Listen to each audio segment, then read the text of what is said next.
आखिर क्यों कुछ समुदाय दूसरों के मुकाबले ज्यादा बीमार पड़ते हैं? देखिए, इस सवाल को समझने के लिए पब्लिक हेल्थ में दो बहुत मजबूत लेकिन काफी अलग अलग नजरिए हैं। एक है स्वास्थ्य के सामाजिक निर्धारक, जिसे हम एसडीएच कहेंगे, और दूसरा है संरचनात्मक हिंसा यानी एसवी। आज की इस चर्चा में हम यही देखेंगे कि ये दोनों सोच कहाँ से आईं और स्वास्थ्य में बराबरी लाने के हमारे काम पर ये कैसे असर डालती हैं। चलिए पॉल फार्मर के इस दमदार कथन से शुरुआत करते हैं। जब वो मूर्खतापूर्ण मौतों की बात करते हैं तो उनका मतलब उन मौतों से हैं जिन्हें असल में रोका जा सकता था। वो मौतें जो सीधे सीधे गरीबी और गैर बराबरी जैसे सामाजिक हालात से जुड़ी हैं। यही वो असल समस्या है जिसे हम आज समझने की कोशिश कर रहे हैं। तो ये है हमारा आज का सफर। हम दो अलग अलग रास्तों को समझेंगे। ये देखेंगे कि वो स्वास्थ्य में गैर बराबरी को कैसे देखते हैं। फिर हम दोनों की आमने सामने तुलना करेंगे और आखिर में बात करेंगे कि ये सब विश्लेषण के नजरिए से इतना जरूरी क्यों है। ठीक है, तो चलिए शुरू करते हैं। हमारा सबसे बड़ा सवाल यही है, वो कौन सी सामाजिक ताकतें हैं जो बीमारी की वजह बनती हैं? और इसे समझने के लिए हम दो बड़े वैचारिक टूलकिट को खंगालेंगे: स्वास्थ्य के सामाजिक निर्धारक और संरचनात्मक हिंसा। इससे पहले कि हम उनके अलग अलग रास्तों पर चलें, ये समझना जरूरी है कि दोनों की बुनियाद एक ही है। दोनों का मानना है कि समाज का जो ढांचा है वो सीधे सीधे हमारे शरीर पर असर डालता है। मतलब बीमारी सिर्फ कोई बायोलॉजिकल घटना नहीं है, ये एक सामाजिक कहानी भी सुनाती है। हमारा पहला रास्ता पब्लिक हेल्थ की मुख्य धारा की सोच से निकला है। ये वो फ्रेमवर्क है जिसे वर्ल्ड हेल्थ ऑर्गेनाइजेशन यानी WHO जैसी दुनिया भर की स्वास्थ्य एजेंसियां अपनाती हैं।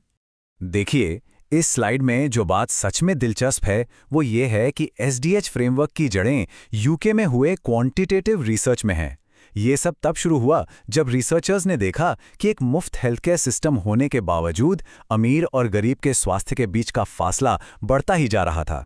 ये एक आंकड़ों पर आधारित खोज थी।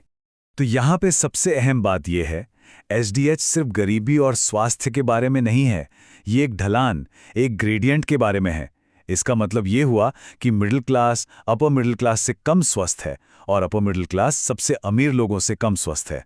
ये एक लगातार बनी रहने वाली ढलान है और एसडीएच का लक्ष्य इसी पूरी ढलान को बराबर करना है। अब हम एक बिल्कुल अलग रास्ते पर चलते हैं। इसकी शुरुआत एक अलग जगह, एक अलग डिसिप्लिन और एक बिल्कुल अलग तरह के सबूतों से हुई। ये कॉन्सेप्ट पब्लिक हेल्थ से नहीं बल्कि पीस स्टडीज से आया है। जोहान गाल्टोंग ने कहा कि हिंसा का मतलब सिर्फ मारपीट नहीं है। हिंसा तब भी होती है जब कोई सामाजिक व्यवस्था लोगों को उनकी पूरी क्षमता तक पहुंचने से रोकती है, भले ही कोई एक इंसान सीधे तौर पर उन्हें नुकसान ना पहुंचा रहा हो। और यहीं पर पॉल फार्मर की एंट्री होती है। उन्होंने इस अकादमिक विचार को लिया और उसे हेती में एचआईवी महामारी की जमीनी हकीकत से जोड़ दिया। उन्होंने देखा कि उनके मरीज सिर्फ एक वायरस से नहीं मर रहे थे, बल्कि वो गरीबी, राजनीतिक हिंसा और नस्लवाद जैसी ऐतिहासिक ताकतों से मर रहे थे जो दशकों से उनकी जिंदगी को तय कर रही थीं। और ये स्लाइड शानदार ढंग से दोनों के बीच के बुनियादी फर्क को दिखाती है। एसडीएच बड़े पैमाने पर क्वांटिटेटिव डेटा और सांख्यिकीय ट्रेंड्स पर निर्भर करता है, वहीं दूसरी ओर एसवी क्वालिटेटिव सबूतों पर आधारित है, यानी गहरी व्यक्तिगत कहानियों और एथनोग्राफी पर, जो बताती है कि किसी एक व्यक्ति के लिए भयंकर गरीबी और गैर बराबरी को झेलना कैसा होता है। चलिए अब इन दोनों रास्तों को एक साथ लाते हैं और उनकी सीधी तुलना करते हैं। ये नए विश्लेषकों के लिए समझना बहुत जरूरी है। ये चार्ट अपने आप में बहुत कुछ कह जाता है।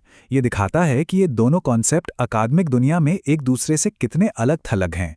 नारंगी बार्स सामाजिक निर्धारक हैं जो पब्लिक हेल्थ जर्नल्स में छाए हुए हैं, और नीले बार्स संरचनात्मक हिंसा हैं जो लगभग पूरी तरह से मेडिकल एंथ्रोपोलॉजी जर्नल्स तक ही सीमित हैं।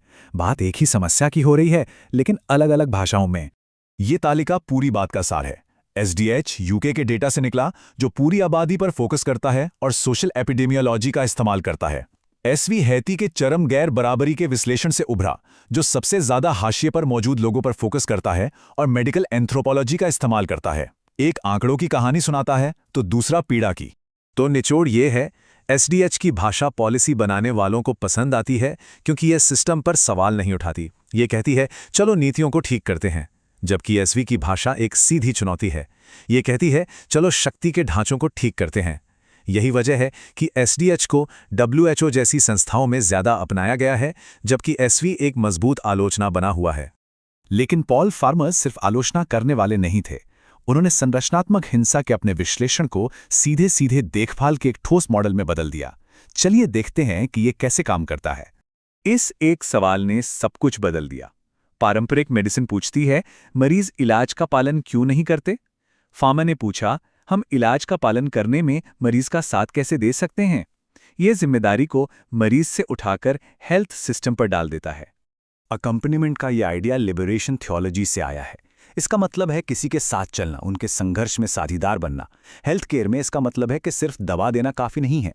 आपको ये पक्का करना होगा कि मरीज के पास उसे खाने के लिए भोजन हो, डॉक्टर तक आने जाने के लिए पैसे हों और रहने के लिए एक सुरक्षित जगह हो। ये उस सोच को सीधे तौर पर नकारता है जिसे फार्मर अभाव के लिए समाजीकरण कहते थे।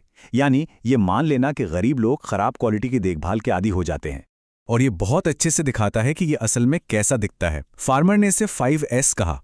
ये एक काम करने वाले हेल्थ सिस्टम के बिल्डिंग ब्लॉक्स हैं जो सच में अकम्पनीमेंट दे सकता है। स्टाफ, सामान, जगह, सिस्टम और सामाजिक समर्थन, इनमें से किसी एक के भी बिना सिस्टम फेल होता है, मरीज नहीं।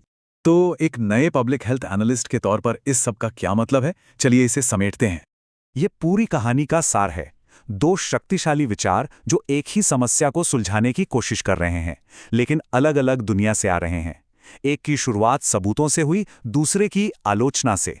एक ने नीतियों को प्रभावित किया, दूसरे ने कार्यकर्ताओं को प्रेरित किया। और यही वो बात है जिसे याद रखना है। हम कौन सा फ्रेमवर्क चुनते हैं यही तय करेगा कि हम कौन से सवाल पूछते हैं। यही तय करेगा कि हम कौन सा डेटा इकट्ठा करते हैं और हम कौन से समाधान सुझाते हैं। ये कोई मामूली चुनाव नहीं है। तो हम इस विचारोत्तेजक सवाल के साथ इसे समाप्त करते हैं। क्या फोकस मौजूदा सिस्टम के अंदर नीतियों को बेहतर बनाने पर होगा, जैसा कि एसडीएच फ्रेमवर्क सुझाता है, या फिर उन गहरी शक्ति संरचनाओं को चुनौती दी जाएगी जो असमानता पैदा करती हैं, जैसा कि संरचनात्मक हिंसा का विश्लेषण करता है? यह सवाल एक एनालिस्ट के तौर पर हमारे काम के केंद्र में है।